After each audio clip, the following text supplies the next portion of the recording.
You want to go to college? Good. Figure it out yourself, my mother said, while sliding a $120,000 tuition check across the table to my little sister. Same table, same dinner, same parents, different daughter. 9 years later, I stood in the back of my sister's wedding. A wedding paid for by the same parents who couldn't spare a dime for my future. My mother scanned the room and whispered to my father, "Why does it feel like something's missing?" Before anyone could answer, the groom turned pale. He looked at me, then at Julia, then back at me, and he said one word that silenced 200 guests. What that word was, and what happened next, destroyed a wedding, a family's lie, and a 9-year silence, all in under 4 minutes. Before I go on, please take a moment to like and subscribe, but only if you genuinely connect with this story. Drop your location and local time in the comments. I'd love to know where you're watching from. My name is Paige Connelly. I'm 27 years old. And this is not a revenge story. This is a survival story that happens to end with justice. Now, let me take you back 9 years, to the dinner that changed everything. I grew up in a white colonial house on Maple Ridge Lane in West Hartford, Connecticut.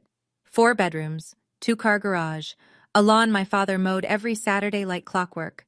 From the outside, we looked like a family that had it together. From the inside, well, that depends on which daughter you ask. My mother, Donna Connelly, had a system. It wasn't written down anywhere, but everyone in the house understood it. Julia was the investment, I was the overhead. Julia got piano lessons, I got hand-me-down textbooks. Julia got a new dress for every school dance. I got told to make do with what you have, and my mother didn't hide it. She introduced us at neighborhood barbecues like a product line. "This is my daughter Julia. She's going to do great things." Then she'd gesture vaguely in my direction. "And this is Paige."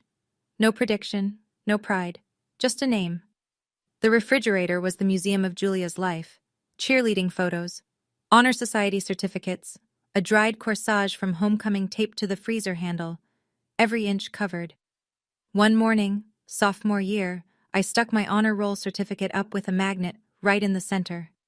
By the time I got home from school, it was gone. The fridge was getting cluttered, my mother said, not looking up from her magazine. My father, Richard, was a different kind of problem. He wasn't cruel, he was absent. Emotionally, strategically absent. He'd catch me in the hallway sometimes, away from my mother's earshot, and squeeze my shoulder. "I'm proud of you, kid." 5 words. Always whispered, always when Donna wasn't looking. As if being proud of me was something that required secrecy. I told myself it would change when I got into college. I got in, with a scholarship that covered half. I just needed them to cover the other half. What happened at that dinner table is something I replay in my head to this day. May 2008. I was 18. Senior year was ending in 11 days, and I had a plan. I'd printed everything out: scholarship letter, tuition breakdown, a 4-year budget I'd built on a spreadsheet, income from part-time work, estimated expenses, the gap I needed them to fill. $62,000 over 4 years. I'd rehearsed my pitch in the bathroom mirror 3 times. Dinner was roast chicken. Julia sat across from me, scrolling her phone. My father cut his meat in silence. I waited until my mother finished her second glass of wine, then set the folder on the table. "I got into UConn," I said. "Half scholarship. I just need help with the rest." My mother didn't open the folder. "Paige, we've talked about this." "We haven't, actually. Not once." "You need to learn independence." She said it like a diagnosis. "The real world doesn't hand you things." I pointed out the obvious. "You're paying Julia's full tuition at Syracuse. Julia's situation is different." My mother folded her napkin. Precise. Unhurried. "She has potential that needs nurturing. You're more resilient." I looked at my father. He stared at his plate. His fork didn't move. He said nothing. Julia stirred her water glass. Didn't look up. Didn't say a word in my defense. Not one. "This discussion is over," my mother said. "If you want it bad enough, you'll find a way. That's what strong people do." I gathered my papers. My hands shook. I wouldn't cry in front of them. I wouldn't give her that. Later in the hallway, my father caught my arm. I thought, finally he'd say something. Your mother has her reasons, he said. Just give it time. Then he walked away. Back to the living room. Back to the television. Back to the version of peace that required my silence. That night I packed one suitcase. I had $340 in my savings account, and I made a decision I haven't reversed in 9 years. 5:14 a.m. The kitchen was dark. I set my house key on the counter next to the coffee maker, the one my mother ran every morning at 6:15, so she'd find it first. No note. I didn't have anything left to explain. The garage light was on. My father sat in his Buick, engine off, hands on the wheel. He saw me through the windshield. I saw him. He didn't open the door. I didn't knock on the glass. We just looked at each other for 3 seconds that felt like a year. Then I turned and walked to the bus stop on Farmington Avenue. Campus was 90 minutes away. My dorm room had a thin mattress, a metal desk, and a window that didn't close all the way. No sheets, no blankets. I'd forgotten mine. I slept in my jacket that first night. By the end of the week, I had 3 jobs: dishwasher at Fratelli's, an Italian restaurant off Main Street, overnight cashier at a Sunoco station on Route 44, cleaning crew at the residence halls on weekends. My schedule was a jigsaw puzzle with no picture on the box. 4 hours of sleep here, a 90-minute nap there. I ate whatever Fratelli's was throwing out at closing. 2 weeks in, I called my mother. I don't know why. Maybe I thought distance had softened something. You made your choice, she said. Don't call to make me feel guilty. She hung up. 7 seconds. That was the whole conversation. I saved her number under a new name. Do not answer. That evening, a text came through from Julia. I stared at it for a long time. Mom says you're being dramatic. Just come home and apologize. So that was the story she was telling. I wasn't the daughter they abandoned. I was the daughter who left. The difficult one. The dramatic one. I didn't know it then, but that phone call was the last time I'd speak to my mother for nearly a decade. And when we finally stood face to face again, she wouldn't recognize the person I'd become. Freshman year nearly broke me. I fell asleep in organic chemistry twice. Spilled boiling water on my left hand during a dinner rush at Fratelli's. 2nd-degree burn, 3 fingers. Wrapped it in gauze from the gas station first aid kit and went to my morning lecture 40 minutes later. My GPA hovered at 2.9, dangerously close to losing the scholarship that was keeping me enrolled. Professor Alan Whitfield noticed. He taught my Intro to Health Sciences seminar. Silver-haired, bow-tied, the kind of man who actually reads student papers instead of skimming them. After class one Tuesday, he asked me to stay. You're exhausted, he said. Not a question. I gave him the short version. He didn't pity me. He pulled out a folder of internal grants and research assistantships. You're too smart to burn out before sophomore year, he said. Let me help you find a way that doesn't cost your hands or your sleep. He got me into a paid research position in his lab. It wasn't much, $400 a month, but it replaced the overnight shifts at Sunoco. Meanwhile, my mother was busy. Thanksgiving came. I wasn't invited, though I learned later that Donna told the entire family I'd been asked and refused. She doesn't want to see us, my mother reportedly said, dabbing her eyes with a napkin. We've tried everything. My Aunt Helen, Donna's younger sister, called me the week after. Your mother is heartbroken, Paige. Why are you doing this to her? I tried to explain. Helen cut me off. Donna would never do that. You always were the difficult one. The line went dead. And just like that, I lost my mother's side of the family too. That same week, Julia posted a photo on Facebook. A brand new Audi A4 parked in our parents' driveway, a red bow on the hood. Caption, Best parents ever. My mother's comment underneath, anything for my baby girl. 87 likes. I took a screenshot, not out of bitterness, out of clarity. That was the night I stopped hoping they'd change and started building a life that didn't need them to. Lena Novak sat next to me in Biology 201 on the first day of sophomore year. She had dark hair pulled back in a rubber band, circles under her eyes deeper than mine, and a thermos of coffee the size of a small fire extinguisher. You look how I feel, she said. Thanks. It's a compliment. It means you're still showing up. Lena was pre-med, Her parents had emigrated from the Czech Republic when she was 6.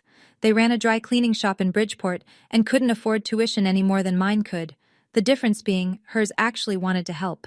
They just couldn't. My parents could. They just chose not to. She became the first person I told the whole story to. All of it. The dinner, the check, the Audi, the Facebook post.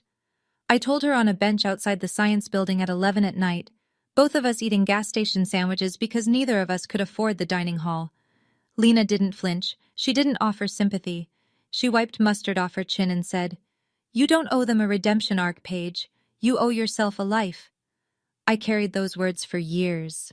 That semester I started writing a research paper for Dr. Whitfield's lab. 12 pages on data applications and patient record management. Small clinic systems, workflow optimization, interoperability gaps. I wrote most of it between midnight shifts, in the staff break room at Fratelli's, between loads of industrial dishes. It was dry, technical, and deeply unsexy. But it was the first thing I'd ever built that felt completely mine. Dr. Whitfield read the draft in one sitting. "This could be something," he said. "Not just a paper. Something real." That paper, those 12 pages I wrote between midnight shifts, would eventually become the foundation of something I couldn't have imagined. But that part comes later. One night, sorting through junk mail, I found a forwarded email from my father. No subject line, no greeting, just 7 words. "I hope you're eating enough. Dad." He didn't ask where I was, didn't offer help, didn't mention my mother. Just 7 words floating in digital silence. I read it twice. Then I closed my laptop and went back to work. The end of sophomore year almost took me under. Fratelli's closed. The owner retired, the building sold. Just like that, 40% of my income disappeared overnight. I sat on my dorm bed and did the math 3 times, hoping the numbers would change. They didn't. I had enough savings for 6 weeks of rent on my shared room. After that, nothing.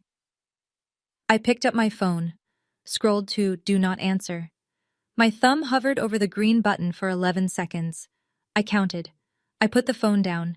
Instead, I walked to the campus job board and signed up for 2 more gigs: tutoring freshmen in statistics and freelance data entry for a local insurance office on weekends.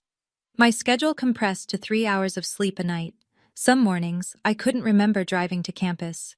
Lena started leaving granola bars in my backpack without telling me. Meanwhile, Julia was living her semester abroad in Florence. I know this because her Instagram existed, even though I'd unfollowed her. The algorithm didn't care about my boundaries. A photo surfaced on my feed at 2 in the morning. Julia on a terrace overlooking the Arno. Glass of wine in hand, golden hour light on her face. Caption: "Living my best life. #grateful." My mother had reposted it with her own words. "My daughter, conquering the world." I was sitting in the basement laundry room of my residence hall. The overhead light buzzed. The heat had been out for 3 days. My fingers were cracked from dish soap and cold water. Same parents, same blood, different worlds. Then, a lifeline. Dr. Whitfield called me into his office. Not to warn me, to hand me a letter. I'd been selected for a competitive summer research fellowship, fully funded. Housing, stipend, meals, everything covered for 10 weeks. "You earned this," he said, "not because of your situation, because of your work."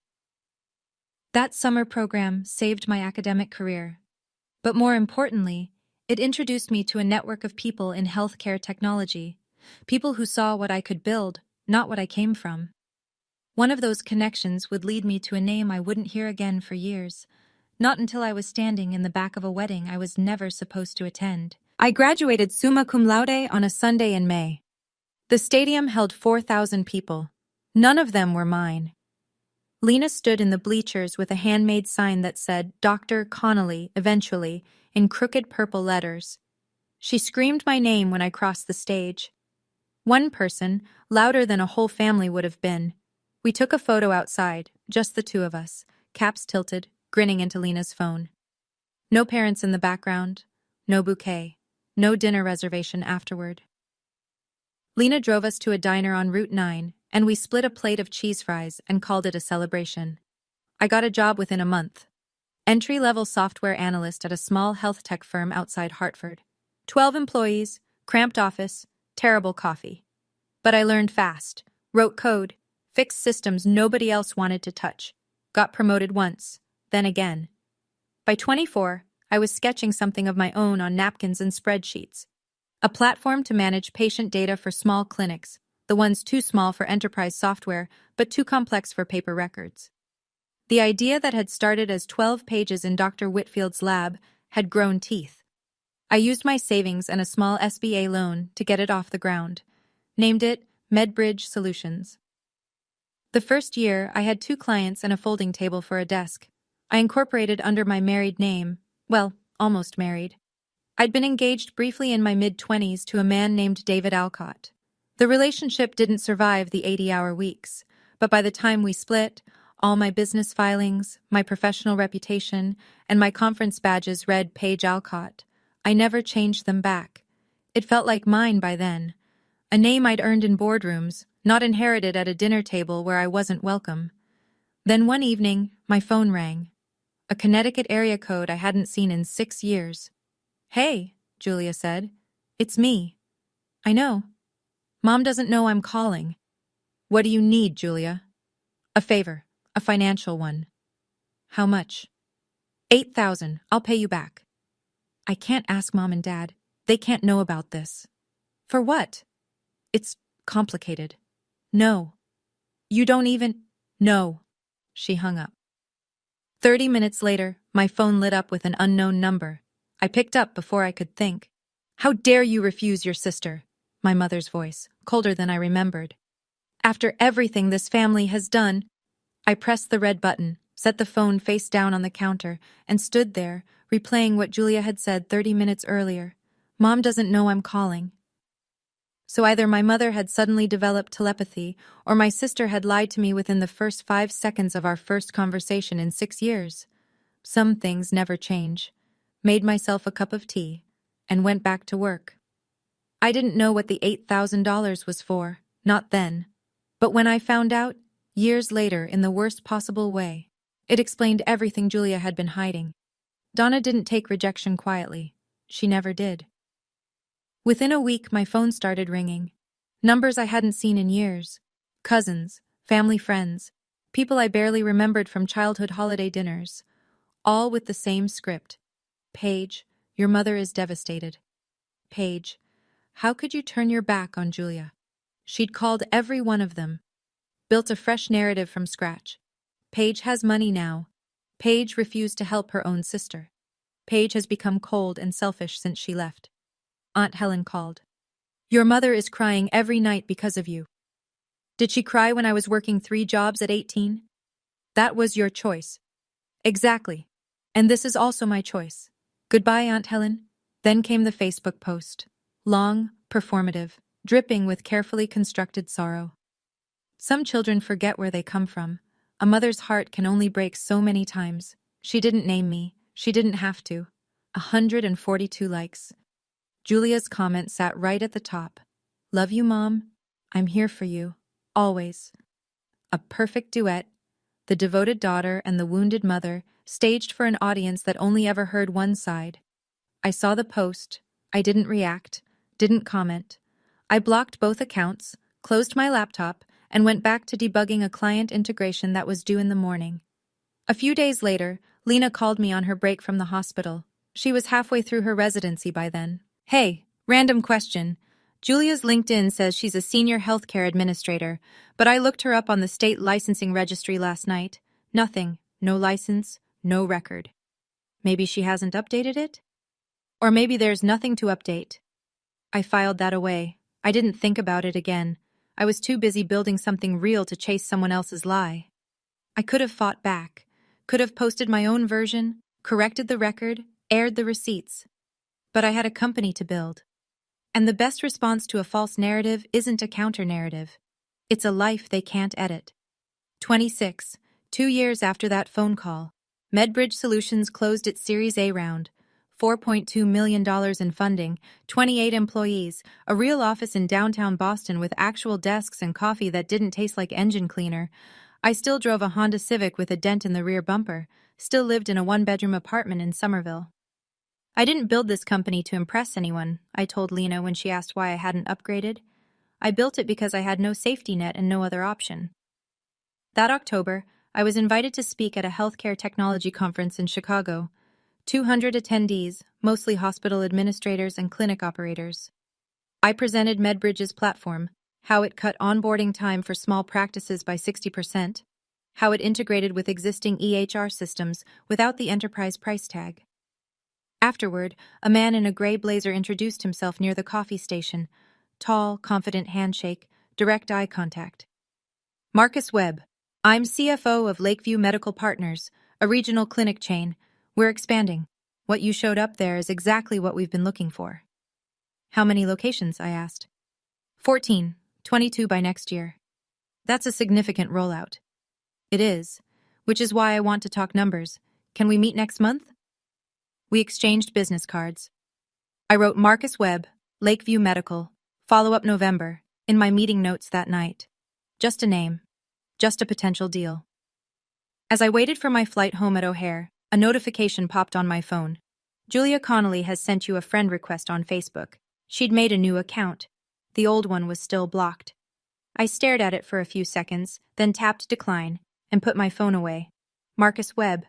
I didn't know he was about to become my sister's fiancé, or that our deal would detonate a lie my family had been building for 9 years. 6 months later, the deal with Lakeview Medical Partners was taking shape. Contract value, $2.8 million, easily the largest in MedBridge's history. My team had spent weeks on the proposal. Technical specs, implementation timelines, compliance documentation. Healthcare is heavily regulated, and every detail had to be airtight. As part of the deal, Lakeview wanted MedBridge to handle their credentialing module, the system that tracks staff licenses, certifications, and continuing education for regulatory audits. To build it properly, we needed their existing personnel records as sample data for implementation. My compliance officer requested the full staff roster with credentials listed. It was a technical requirement, not an investigation. Just data we needed to configure the system correctly. That part was routine. What wasn't routine was the envelope that arrived at my apartment on a Tuesday afternoon, cream-colored, heavy cardstock, gold embossing along the edges. I opened it standing at the kitchen counter, still holding my keys.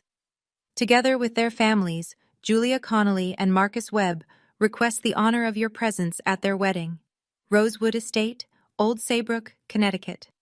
Saturday, June 15th. 5 o'clock in the evening. I read it twice.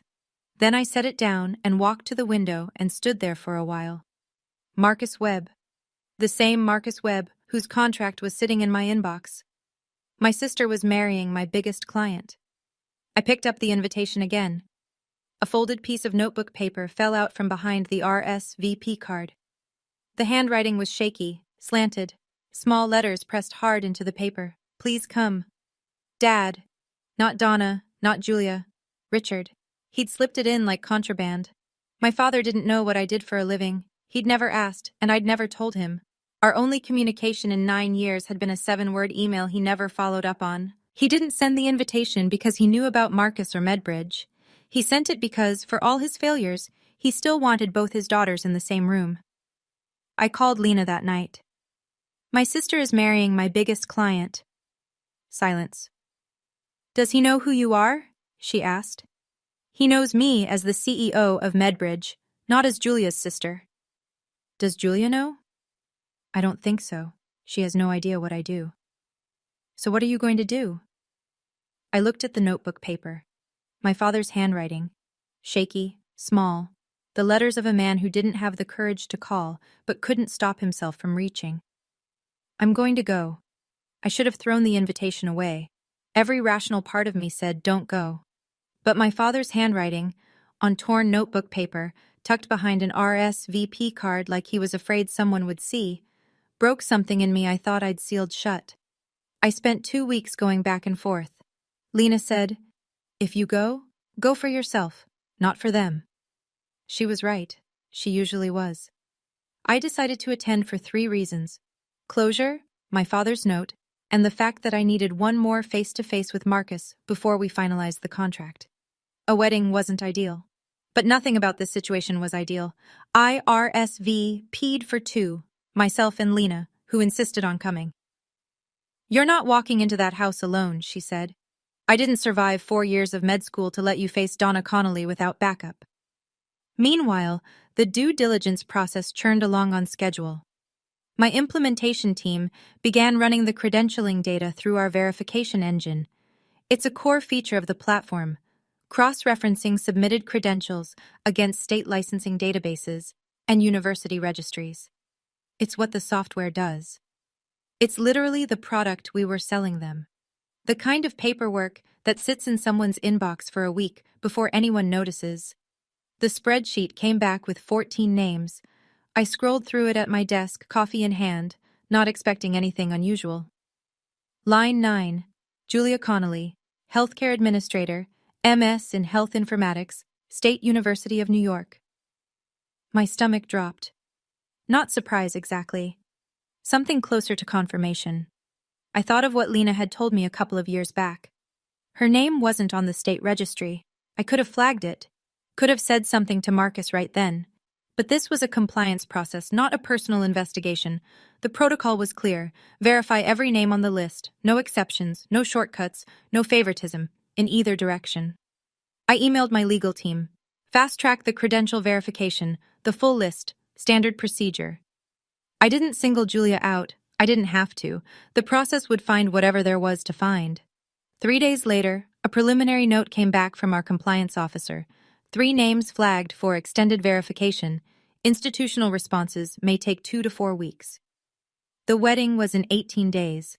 The results might not arrive until after it. And I realized I wasn't just going to my sister's wedding. I was walking into a collision between 2 worlds she never expected to meet. I didn't ask which 3. I didn't need to.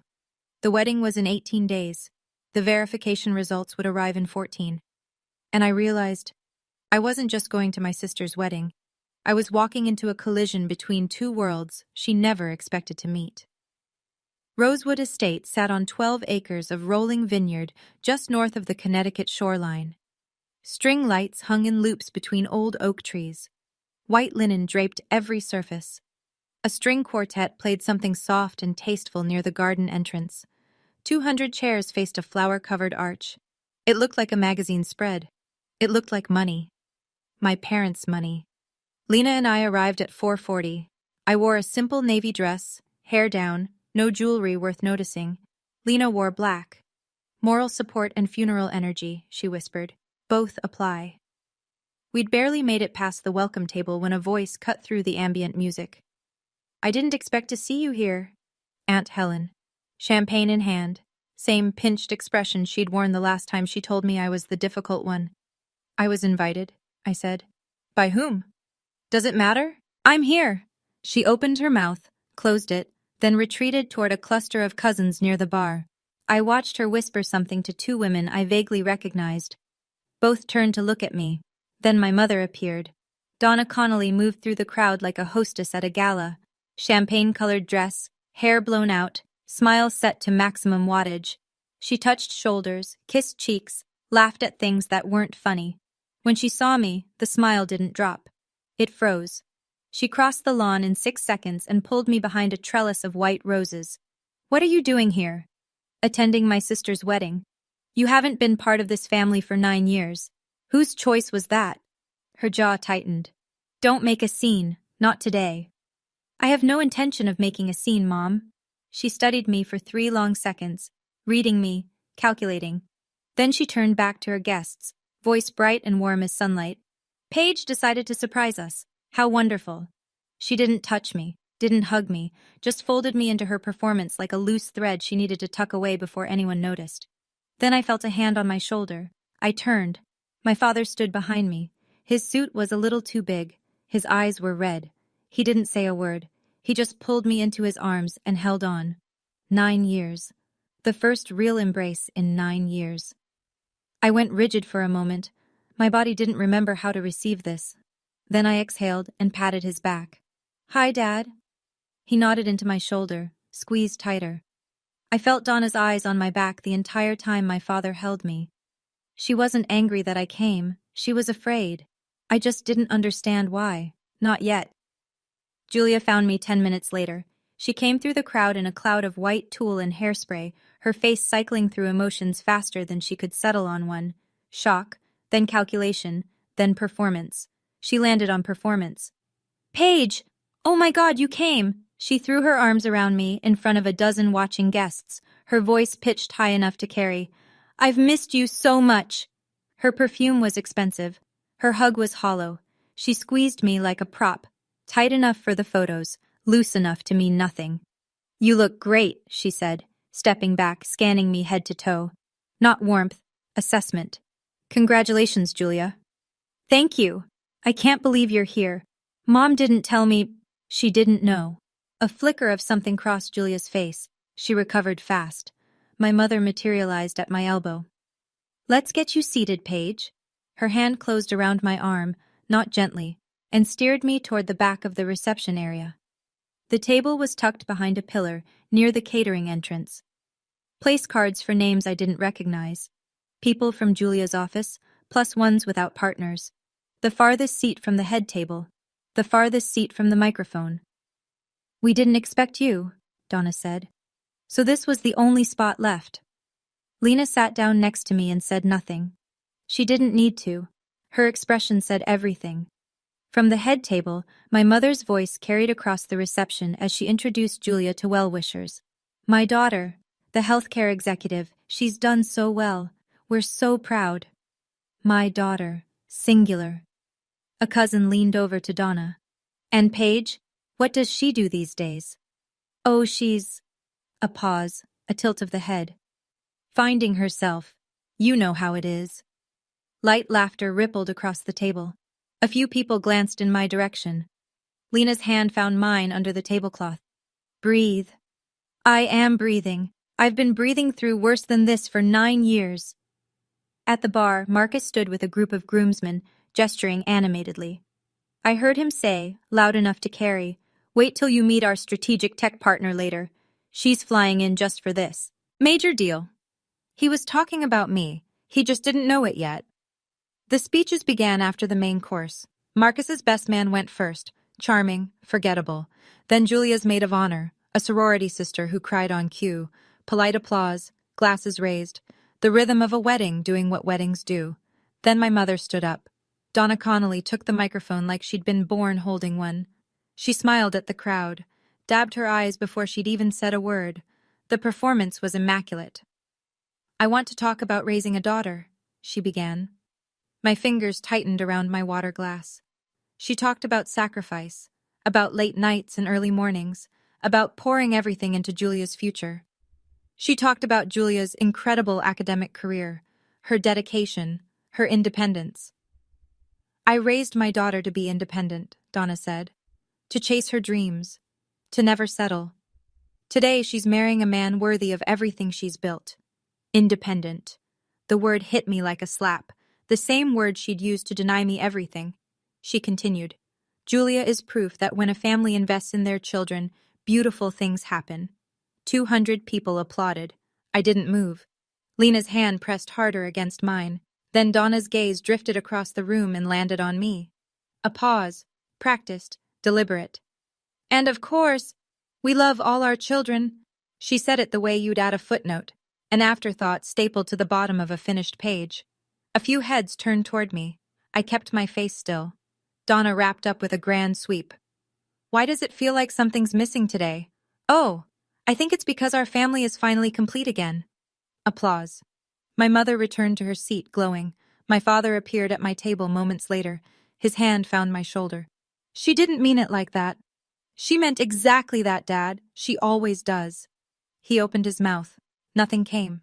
He patted my shoulder once and walked back to the head table. I wasn't going to say anything. I wasn't going to cause a scene. I was going to sit at my back of the room table, finish my water, and leave. That was the plan. That was always the plan. But then Marcus walked toward my table with a man I recognized, and the plan stopped mattering. Greg Harmon saw me first. He was Marcus's business partner. I'd met him once on a video call during contract negotiations. Stocky, red-faced, a voice that carried. He stopped mid-stride 3 feet from my table. Paige? Paige Connelly? Medbridge? Marcus turned, looked at me, then looked again. Wait. His face rearranged itself in real time. You're Paige Connelly? The Paige Connelly? I stood. Hi, Marcus. But Alcott? That's not... He looked at the invitation in his memory. Connelly. Wait, your real name is Connelly? Paige Connelly, Julia's older sister. I go by Alcott professionally, have for years. The air between us changed. I watched Marcus do the math. The last name, the invitation, the sister Julia had mentioned only in passing, always vaguely, always dismissively. She never... He trailed off. She never mentioned she had a sister in tech. She said her sister was... He stopped himself, but not fast enough. Was what? I asked. His eyes dropped. She said you were... estranged. That you had problems. I see. People at nearby tables were turning. A conversation at this volume with the groom at a wedding? It drew eyes the way a raised voice in a library does. My mother appeared in seconds. She moved through the crowd with the precision of someone who had spent a lifetime controlling rooms. Marcus, darling, don't bother Paige. Her voice was warm, her eyes were not. She's here to enjoy, not to talk business. Marcus looked at Donna, the way you look at someone who just told you the sky is green. Business? Mrs. Connelly, do you know who this is? He gestured toward me. This is the CEO of Medbridge Solutions. We're about to sign a $2.8 million contract with her company. Donna's face did something I'd never seen before. For 1 second, maybe less, the mask slipped. Her mouth opened. Her eyes went wide. Something behind them recalculated. Then the smile returned, thinner, tighter. Well, isn't that lovely? Across the reception, Julia was watching. She'd been mid-conversation with a bridesmaid, but her body had turned toward us, her glass frozen halfway to her lips. She set it down on the nearest table and started walking over. For the first time in my life, I saw fear in my sister's eyes. Not of me, of being found out. Marcus didn't wait for Julia to reach us. He was already moving toward the stage, microphone in hand, running on the adrenaline of a man who'd just stumbled into what he thought was the greatest coincidence of the evening. Everyone, sorry, one more quick announcement. He grinned at the crowd. 200 faces turned. I just found out something incredible. The CEO of Medbridge Solutions, the company that's about to transform our clinic operations, is here tonight, and she happens to be Julia's older sister. The string quartet had stopped. Even the catering staff paused. Paige Alcott, or, as I just found out, Paige Connelly, Julia's older sister. Marcus pointed toward my table. Built her company from the ground up. No family connections, no investors initially. She coded the first prototype herself while working 2 jobs, Forbes 30 Under 30 finalist, and she's been sitting at the back table this whole time. Silence first, then applause, scattered at the start, then louder. Then sustained. People craned their necks. A few stood. I stayed on my feet, nodded once. Thank you, Marcus. This is Julia's day. Let's keep the focus on the bride and groom. But 200 people were already doing what 200 people do. They were recalculating. I could see it on their faces. The whispers started immediately. Wait, that's the sister Donna said was finding herself? That's the one who left? Forbes? At the head table, my mother sat motionless. She was still smiling, but the smile had gone rigid. The kind of expression muscles hold when the brain behind them has stopped sending instructions. Julia stood frozen near the dessert table. Her bouquet dangled from one hand. And Aunt Helen, my mother's most loyal messenger, the woman who'd called me difficult twice in a decade, walked up to me with her face flushed pink. Why didn't you tell us? I did, Aunt Helen. I kept my voice level. 6 years ago, you said I was the difficult one. She had no answer for that. She stood there with her mouth half open, then turned and walked away. The status reveal was just the appetizer. The main course was still coming, and it had nothing to do with me. Julia reached Marcus before I did. I couldn't hear the words from where I stood, but I could read the body language. Julia's hands moved fast, explaining, deflecting, reshaping. Marcus's arms were crossed. His jaw was set. He shook his head once, slowly, the way a man does when he's hearing something that doesn't add up. Donna intercepted me on the way to the bar. You planned this, didn't you? Planned what? Being successful? I looked at her. No, Mom, that was your idea, remember? Be independent. You came here to humiliate your sister. I came because Dad asked me to. Everything else, you built yourself. She stepped closer. Her voice dropped to a hiss. You always had to make everything about you. This is the first time in 9 years I've been in the same room as you. I didn't make a speech. I didn't ask for the microphone. Your son-in-law introduced me. Take it up with him. She turned and walked away. I watched her hands. They were trembling. 5 minutes later, Marcus appeared at my side. His phone was in his hand. His face was different now. The warmth from the announcement gone, replaced by something flat and controlled. Paige, can we talk?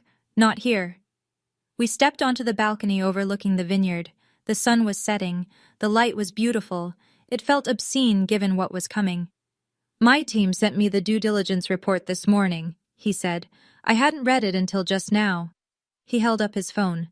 Julia's name is on the credential verification list. I know. It says her master's degree from State University doesn't exist. They have no record of her completing any program. She enrolled but didn't finish sophomore year. I know. He stared at me. You knew? And you didn't tell me? The final verification came back yesterday morning. Saturday delivery to my compliance officer's email. She forwarded it to me 3 hours before I got in the car to drive here. I haven't had time to process it through legal yet, Marcus. I didn't even know how to begin that conversation. Hi, your fiancé's credentials don't check out. Also, she's my estranged sister. There's no playbook for this. His phone screen went dark. He stood there, both hands on the railing, staring at the vineyard rows below. 3 minutes of silence. The bass from the reception music thumped faintly through the glass doors. Then he said something I'll never forget.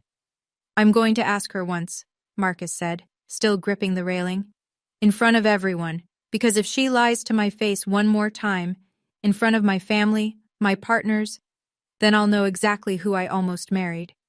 Marcus, don't. I need to do this. He walked back inside. I followed 3 steps behind. I didn't want to be part of whatever was about to happen, but I couldn't look away either. Julia was standing near the cake table, talking to a bridesmaid with a smile that was working too hard. She saw Marcus coming and her smile brightened. Baby, whatever she told you, did you graduate from State? The bridesmaid took a step back. What? Julia laughed, a short, nervous sound. Of course I don't. Did you? Julia's eyes moved, left, right. She was scanning the room, calculating who could hear. Most of the tables within earshot had gone quiet. Can we talk about this later? You told me you had a master's. Marcus's voice wasn't loud.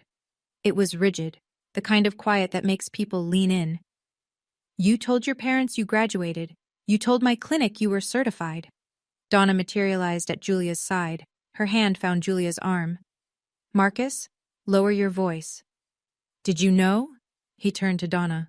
Know what? My daughter graduated with honors. She didn't graduate at all, Mrs. Connelly. Marcus's voice cracked on the last word. She dropped out sophomore year. 200 guests. Total silence. Even the string quartet had stopped. The only sound was a wine glass someone set down too hard at table 6. Julia's face crumpled. The performance fell away all at once, like scaffolding collapsing off a building. Tears streaked her makeup. I was going to tell you. When? After the wedding? Marcus's jaw trembled. After I hired you into my company based on a resume you made up? Donna opened her mouth again, and Marcus spun toward her. Stop! Marcus held up one hand. Not loud, not a shout, but the single word landed like a door closing. Julia's mouth froze mid-sentence. The entire reception went still. He turned and looked at me, standing 10 feet away, silent, holding nothing, doing nothing. This person, his voice cracked. He pressed his fist to his mouth for a moment, steadied himself, then dropped his hand. This person is the only honest Connelly in this room. 200 people looked at me. I didn't speak. I didn't nod. I didn't need to. At the edge of the stage, my father stood alone. One hand gripped the back of a chair. He wasn't defending anyone. He wasn't speaking. He was crying. Silently, the way men cry when they've known for years and said nothing. Marcus walked off the patio and didn't look back. Greg followed him. A cluster of groomsmen trailed after, exchanging glances that said what no one would say out loud. This wedding was over. Julia sank to the ground. Her dress pooled around her like a deflated parachute, all that white fabric, all that money, settling on the flagstone. Two bridesmaids crouched beside her. One handed her a napkin. Julia didn't take it.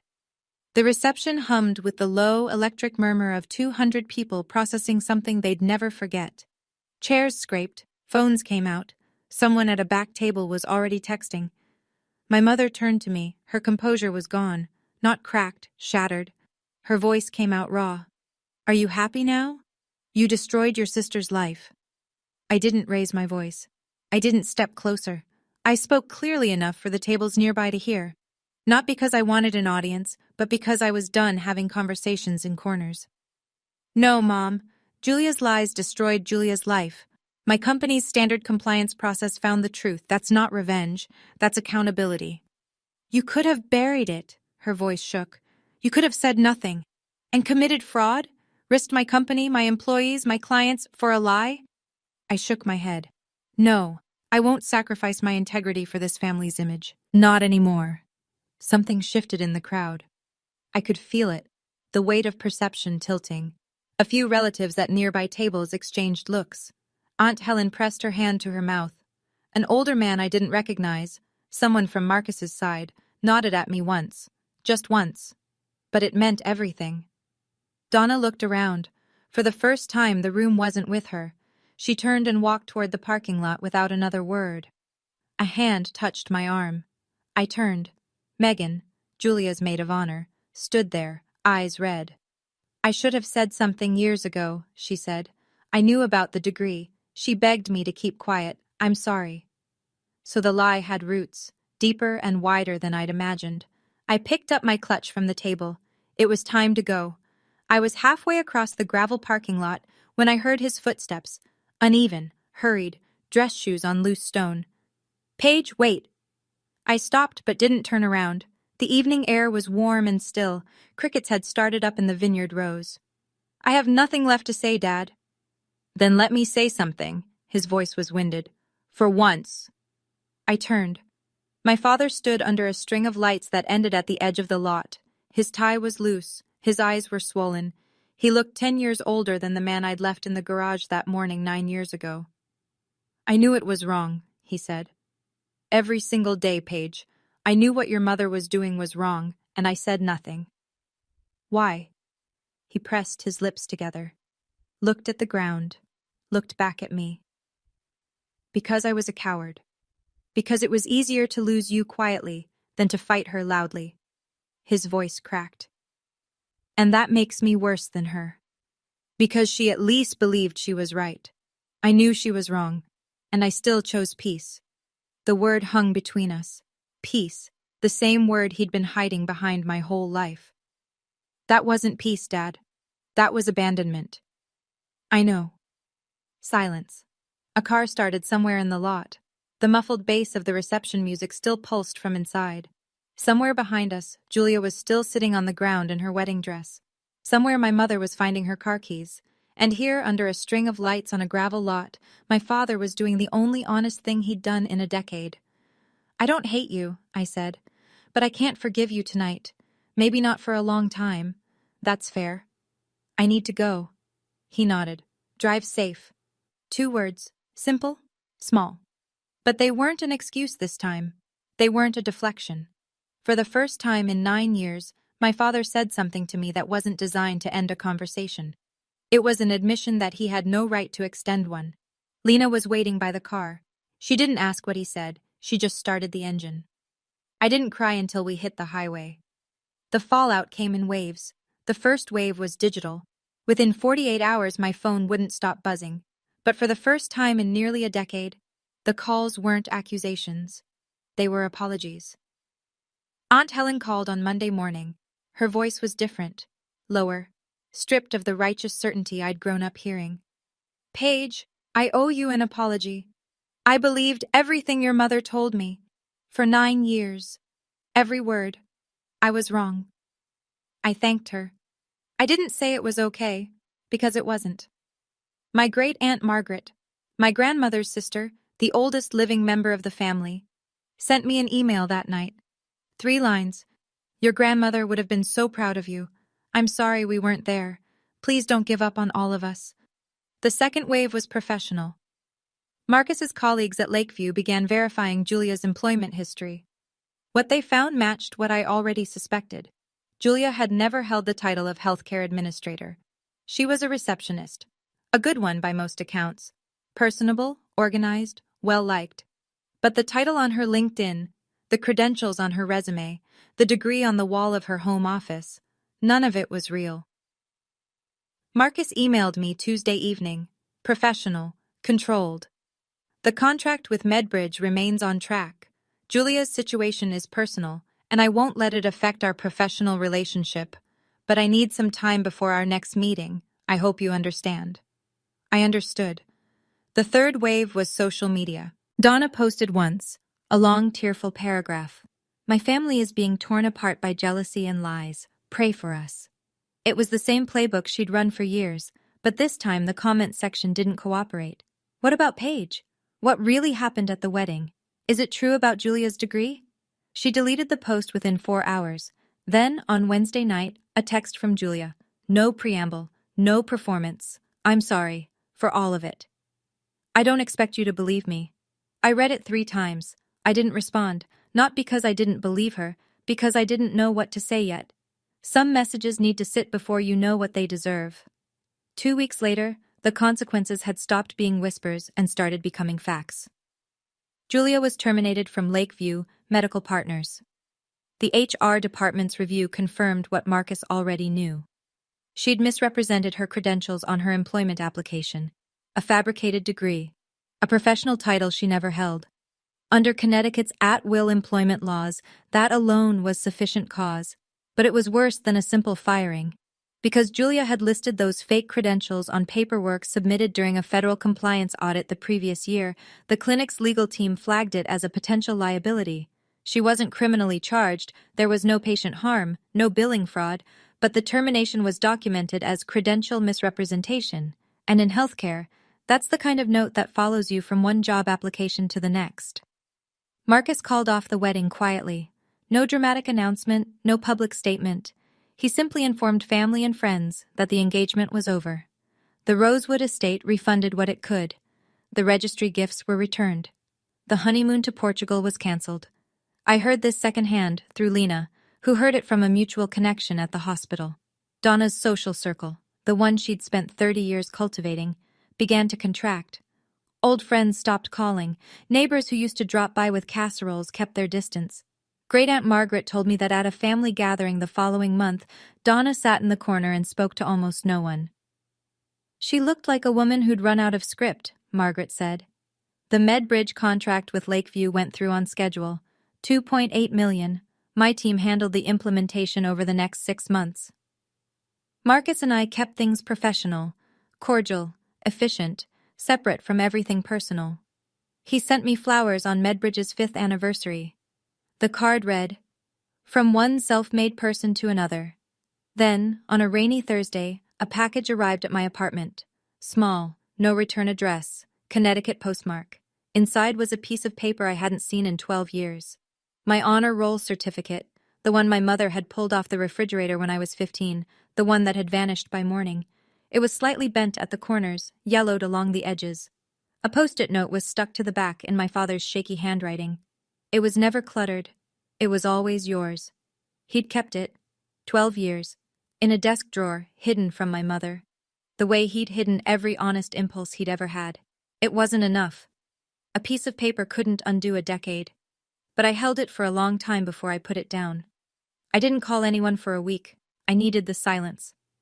Then, on a Sunday morning, I sat at my kitchen table with a mug of coffee and did what I should have done years ago. Not out of anger, not out of victory, but out of clarity. I set the terms. I wrote my mother an email, not a text, not a call, an email, because Donna performed best in real time, and I wasn't giving her a stage. Mom, I don't hate you, but I won't pretend anymore. You chose Julia not because she needed you more, but because she was easier to control. I was inconvenient because I asked questions. I'm not asking anymore. If you want a relationship with me, it starts with honesty, not a performance, not a Facebook post. Honesty. The ball is in your court. I hit send. I didn't reread it. She never replied. I wasn't surprised. Narcissists don't negotiate. They perform or they retreat. Donna retreated. I called my father the following evening. I'm open to staying in touch, I said, but on my terms. No more give it time. No more hiding behind Mom. If you want to be my father out loud. A long pause. I could hear him breathing. I'll try. Don't try. Do. Okay. It wasn't a grand reconciliation. It was a crack in a wall. Enough to let light through. Not enough to walk through. Not yet.